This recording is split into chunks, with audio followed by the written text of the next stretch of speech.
Kami dari kelompok 1 akan menjelaskan mengenai proyek mini matematika kami. Kelompok kami beranggotakan Cliff Russell Wendy, Aurelia Nabila Maharani, Faisal Sidik Ramadan, Zaki Maulana Putra, Fira Ali Kafeira, dan Dasin Mukalso Perbu Sehat.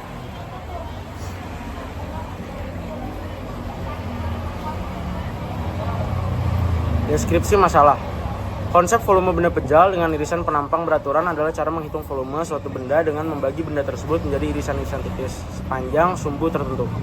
Volume suatu benda pejal dapat dipandang sebagai hasil penjumlahan dari banyaknya irisan tipis yang disusun sepanjang suatu sumbu, misalnya sumbu pada tinggi botol. Dengan rumus V sama dengan H max dan H min sebagai batas, lalu luas penampang dari elips. Kemudian dalam penampang berbentuk elips seperti botol sabun atau kecantikan, fungsi sumbu mayor dan sumbu minor digunakan untuk memodelkan bentuk penampang pada setiap ketinggian secara matematis. Fungsi sumbu mayor menyatakan panjang diameter terbesar elips pada tinggi H, dan fungsi sumbu minor menyatakan panjang diameter terkecil elips pada tinggi yang sama. Kemudian fungsi sumbu mayor menyatakan panjang diameter terbesar elips pada tinggi H.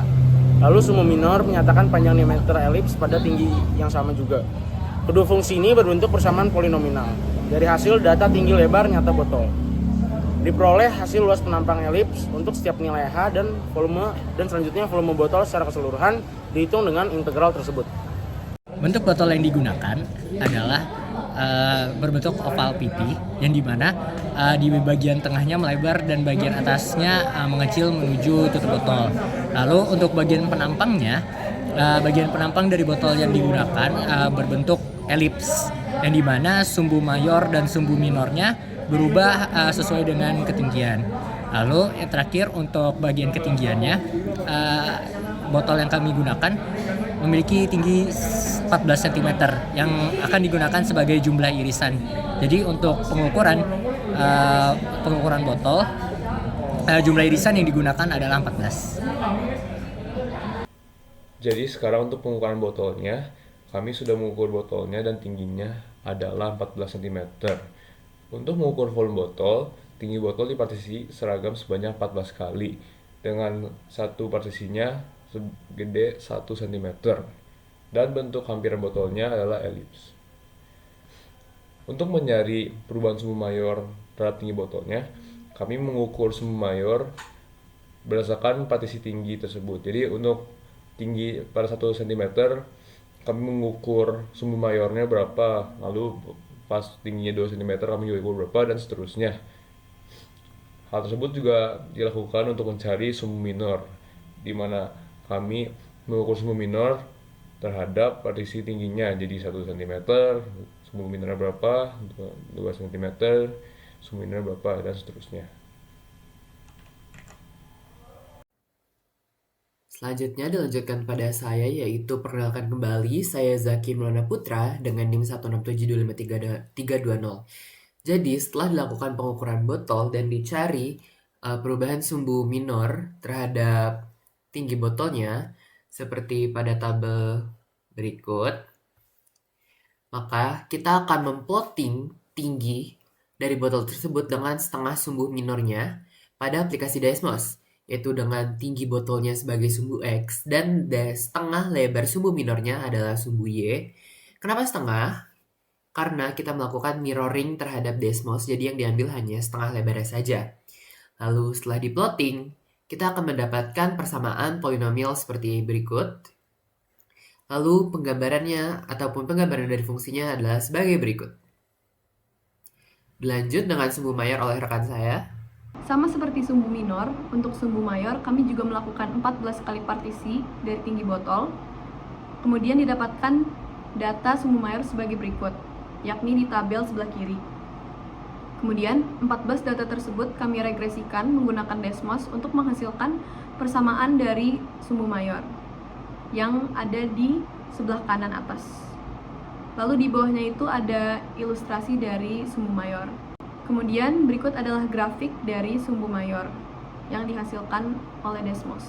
Kemudian untuk pengolahan data, kami menggunakan metode cross section atau irisan sejajar dengan bentuk penampang yang kami pilih adalah elips. Pertama-tama, kami mencari luas elipsnya terlebih dahulu dengan rumus Pi kali sumbu mayor kali sumbu minor atau Pi kali M besar kali M kecil. Kemudian kami mensubstitusikan persamaan sumbu mayor dan sumbu minor yang telah kami dapatkan dari perhitungan sebelumnya ke dalam rumus luas tersebut. Sehingga rumus luas elips menjadi sebagai berikut, yang AH. Kemudian, untuk mencari hampiran volume, kami mengalihkan luas elips dengan delta H.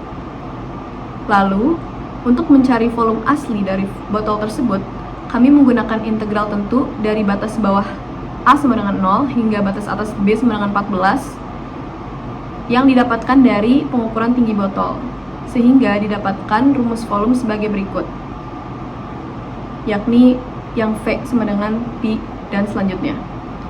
Kemudian jika volume tersebut diintegralkan, maka akan didapatkan volume botol sebesar 234,81 cm3 atau sama dengan 234,81 ml. Masuk ke bagian Galat dan kesalahan pengukuran. Perhitungan Galat menggunakan rumus mutlak dari volume eksperimen dikurangi dengan volume asli dibagi dengan volume asli dikali 100%. Volume eksperimen didapatkan dari hasil pengukuran volume berdasarkan konsep integral volume benda pejal dengan irisan penampang beraturan sebesar 234,81 ml dikurangi dengan volume asli sebesar 200 ml dibagi dengan volume asli sebesar 200 ml dikali dengan 100% menghasilkan Galat sebesar 17%. Hal-hal yang dapat menyebabkan Galat terjadi, yang pertama, karena ketidaksetaraan pengukuran tebal dinding botol. Yang kedua, kesalahan atau ketidakrincian dalam pengukuran tinggi dan lebar botol karena dilakukan manual menggunakan penggaris dan jangka. Dan yang ketiga, ketidaksesuaian metode yang digunakan. Itulah presentasi dari kelompok 1 mengenai hasil laporan proyek mini perhitungan volume berdasarkan konsep integral volume benda pejal dengan irisan penampang beraturan. Mohon maaf bila terdapat kesalahan dan terima kasih.